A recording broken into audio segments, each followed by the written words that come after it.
Dangers are come into the sanctuaries of their Lord's house. అన్యులు యెహోవా మందిరపు పరిశుద్ధ స్థలంలోనికి వచ్చి ఉన్నారు. That is the dangerous signal. అదెంతో ప్రమాదకరమైన That's why సూచన. I want to tell you.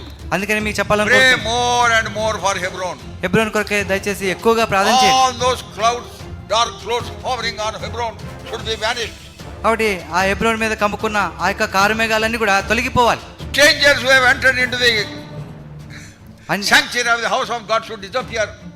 అన్యులు ఎవరైతే పరిశుద్ధ ఆవరణలోనికి ప్రవేశించి ఉన్నారో వారు కనుమరుగైపోవాలి. They should be removed from there. అక్కడి నుంచి వారు తీసివేయబడాలి. God's people in God's place under God's rule should be established. మరి దేవుని ప్రజలు దేవుని యొక్క స్థలములో దేవుని యొక్క నియంత్రణ కింద ఉండాలి. There was a time there was so much of prosperity of the church. సంఘములో ఒకానొక సమయంలో ఎంతో అభివృద్ధి ఉండింది.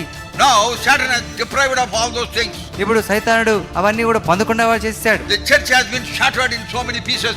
అనేకమైన విధాలుగా విభాగించబడిపోయిన సంఘం. Everyone would like to act according to own whims and fancies. ప్రతివారు కూడా తనకు తోచినట్టుగా నచ్చినట్టుగా నడుచుకుంటున్నాడు. The problem is they don't want to surrender themselves at the feet of the Lord. సమస్య ఏంటంటే వారు ప్రభు పాదముల దగ్గర తమ తాము అప్పగించుకోవడానికి సిద్ధపడడం లేదు. How can they take money from the assemblies? ఆ సమాజాల నుంచి డబ్బు ఎలా తీసుకుంటారు? How can they take properties from the assemblies? Assembly నుంచి ఆ యొక్క ప్రాపర్టీ ఎలా తీసుకుంటారు? How can they take documents from the assemblies? సమాజాల నుంచి డాక్యుమెంట్లు ఎలా They తీసుకుంటారు? have not paid a single pie. వారొక్క